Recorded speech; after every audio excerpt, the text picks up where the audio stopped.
Hello, hello, and a good Monday morning to you, my blue raspberry profiterole dragons of poofy goodness. Coffee cheers to you. Welcome to Monday's weekly reading book review. This is our last episode of August, even though we've got a full week left to go. Nearly, sort of, maybe, I don't know. Anyway, episode 4, August 2025, and I read 2 books, finished 2 books, and I'm halfway through another fantastic one, and then I'm going to show you my, as of currently, I still have 10 hours to decide what I'm packing to New York City. See my last post as for what's happening. So anyway, the books I read this week. The first one I read was Murder Takes a Vacation by Laura Lippman. I picked this up because I love a murder mystery, and it's a river cruise leaving from Paris up the Seine River in Paris. I was pleasantly surprised. I would liken this to if Agatha Christie had backstory and emotional impact to her characters. So our protagonist heroine is an older lady. She's a widow, and she kind of just won the lottery. So she's going on a fancy river cruise and meets all kinds of characters that I didn't trust whatsoever. And then one of her besties comes along as well, and her bestie is little boy crazy, so she's off doing her thing, and I didn't trust that guy either. So thoroughly enjoyed Murder Takes a Vacation. I loved, and the author even made a note about it in the back about how she wasn't just a woman out of touch with current society and being sensitive to diversity, etc. She was with it. So really enjoyed Murder Takes a Vacation, Laura Lippman, who I'd never read, but she's crazy prolific. Look at that list of titles, man. I don't know why I hadn't heard of her, but enjoyed that. Okay, the next one I finished was for Wednesday and Thursday night's book club because we made 2 events and they both filled up. This is Andy Weir's Project Hail Mary. You can see I tabbed a lot of things. I also had 15 note cards with questions for the groups to discuss, and not everybody loved it, but most of us did. Being turned into a movie next March with Ryan Gosling.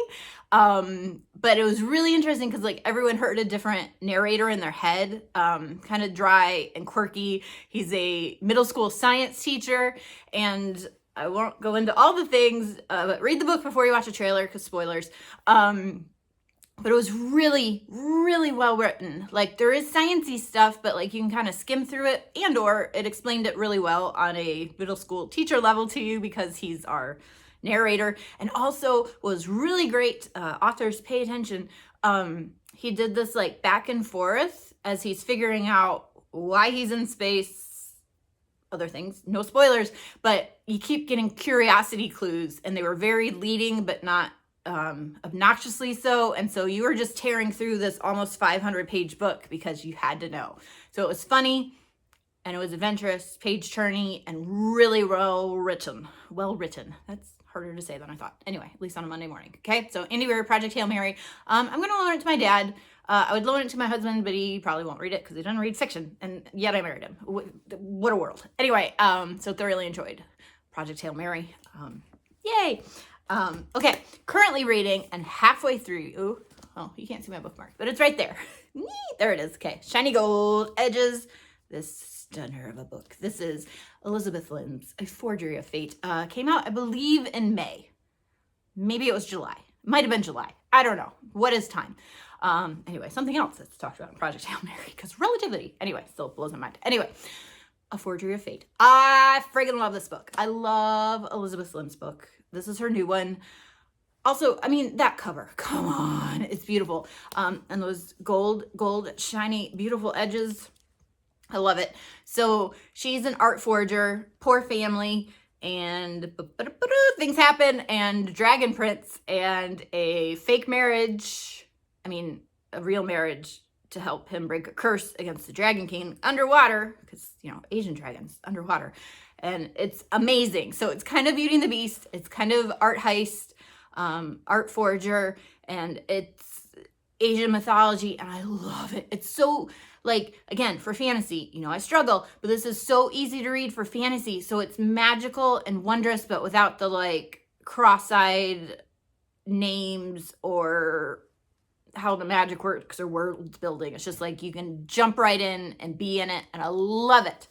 It's wonderful. It's wonderful. So highly recommend all of Elizabeth Slim's books, but if you're new to her, why not start with the new pretty one? So love that.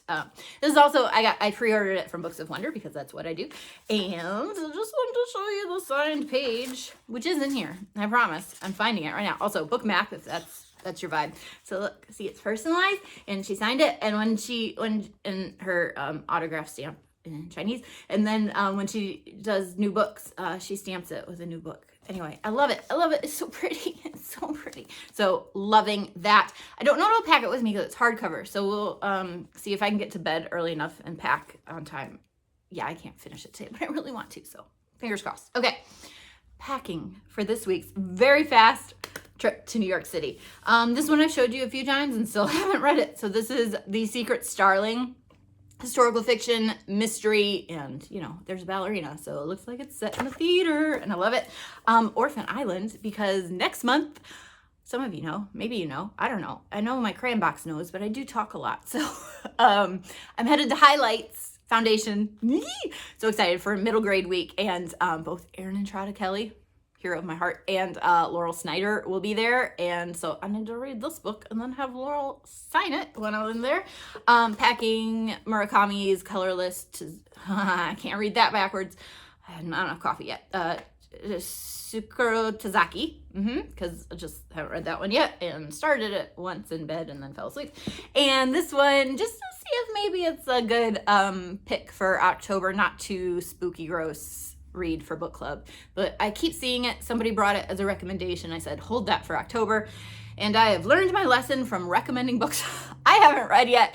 They still make fun of me, and it's fine. I can handle it. But this is TL Huchu's, pardon, The Library of the Dead. Great goopy cover, and you know, the font's pretty big, so it's not too intimidating, even though the book is large. So looking forward to reading those. Will I have time to read 4 books? I don't know. I'll be on an airplane and taking some anti-anxiety meds because golly, I hate flying, but quick trip, don't have time to drive. So coffee cheers to you. Let me know what stories you're reading, loving, enjoying.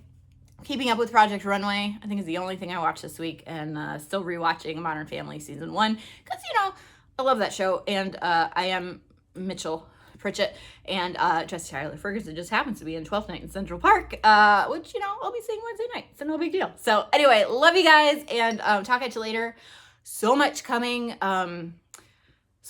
So sending sticker mail to the 2 winners of our Tiffany McDaniel book giveaway for the Wand Keepers, and a brand new Crayon Box Patreon member. Thank you, Sissy. I'll be mailing your welcome pack today. And September Crayon Box sticker mail will be going out next week when I get home.